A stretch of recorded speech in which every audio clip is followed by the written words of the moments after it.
Hello everybody, Rabid Hedgehog here. This will be a slight disclaimer. I apologize that I lost the audio from these videos because of the fact that the adapter that goes onto the adapter to switch to external audio did not work. So I got this.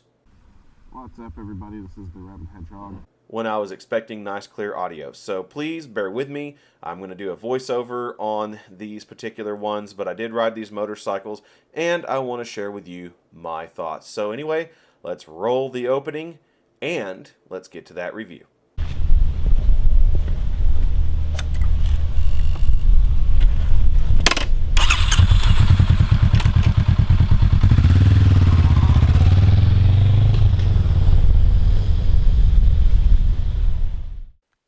What's up, everybody? This is the Rabid Hedgehog, and this is going to be my ride and review of the 2019 Harley-Davidson Yamaha Raider.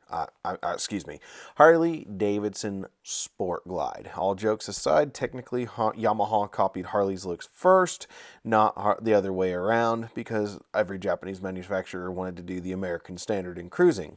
So I will give them credit that, yeah, they were kind of first to that particular look, but yeah, they still could have done a little bit better, but still there's some good heritage there. We'll take a look around here. You'll see the miniature batwing fairing, the saddlebags and everything. It's all a little bit European in a way, but also not quite as Harley as you would expect, but you know, it's actually not a bad looking motorcycle altogether. Plus, this one replaces the Dyna Switchback, which was known as the Road Queen, and that one was the same way. You could remove very quickly with the clamps and a couple of twists, and you had the saddlebags off and the actual fairing off, or the windshield in that case of the Switchback. So these bikes are designed to be taken down and stripped down to just be a regular cruiser. So we're going to look at the control surface real quick, and this one has a big dial on the console of the motorcycle versus the handlebar mounted gauge cluster. So inside that gauge cluster you have the 5-inch speedo with digital gear indication, odometer, fuel level, clock, trip, range, and tachometer that is digital as well. And then on the right side you have your standard typical Harley-Davidson switches. You have your kill, you have your start, your hazard, and your right turn signal. And on the left, you have your bright, and you push in for flash to pass. You have your horn, your toggle through information that's on the dial, and horn, and also cruise control, which is push in, push down to set, and push up to add more speed. So this bike is equipped with cruise control as standard, as well as ABS and the security system. So all those are standard option, and this bike starts at $18,649, and that's just the vivid black option as always. If you jump up to a different single tone color, you're at $19,049. Any of the customs, you have $19,599, or the custom color I should say, and all the two-tone options are $19,799. So this bike stays under 20, but just barely, but pretty decently if you get like the vivid black option. And this one is equipped with the Milwaukee 8107. So this one is a 1746cc motorcycle if you want to convert that out to cc size. And this one pulls in a whopping 109 foot-pounds of torque with this engine, so not shabby at all, and probably, if you go based on the horsepower numbers, probably somewhere in the 80s for that, but Harley does not report that. Now this motorcycle is a Softail that is equipped with the larger 5-gallon gas tank, and that's why you have the dual caps. The left side is for show only, right side is twist off. And then this bike here has an incredibly low seat height at 26.5 inches with 25.7 when it has weight on it. So it's really low to the ground and a very comfortable seat at that. And this bike in fully running order is 699 pounds. So not too bad at all. And it will do 47 miles per gallon, which for a tourer with 5 gallons worth of gas, that's actually not bad at all. Also, because you can strip this thing down, it's great for round city too for a lot of things. So how does it ride? Sport Glide actually rides really, really well.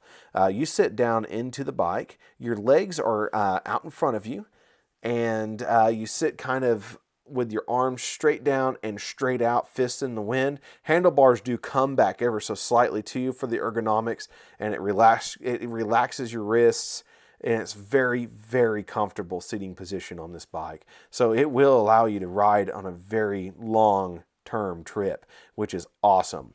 So it's a very good betweener bike. Clutch control on this bike is cable actuated and engages about halfway between the actual handlebar and the full travel of the clutch.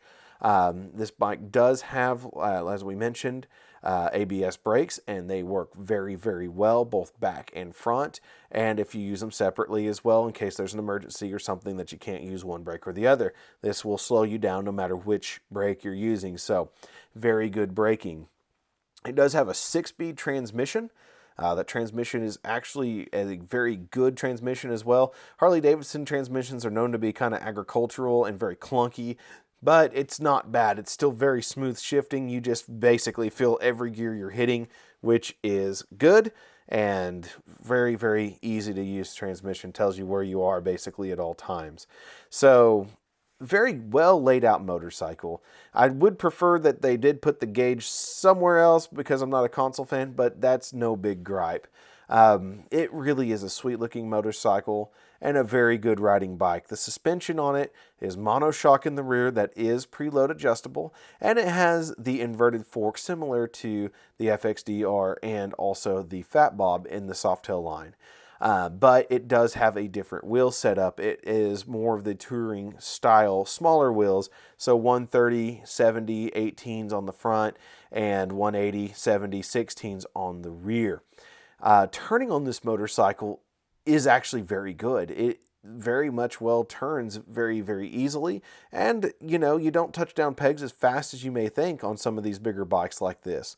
It does have a under 30-degree lean angle, both left and right, but not terrible at 27.9 degrees of lean angle to the right and 28.7 to the left. Like I said, I didn't experience this where I could touch down a peg, and it would be easy to do so if you're on a very twisty and aggressive road, but this bike does not scream, ride me fast. This bike basically just says, cruise on me and be comfortable. And it very much well does that superbly well. It is actually a bike that does deserve to be in the line.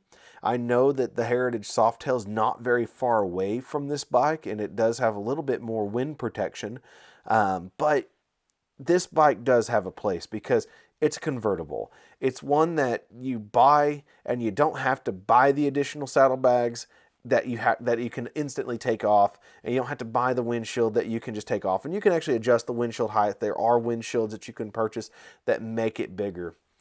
On that front bat wing fairing, it does not really, save you from the wind because obviously it's very short, but in the center area of your body, that center mass, you don't feel any buffeting or punching of air. It slipstreams around you just fine.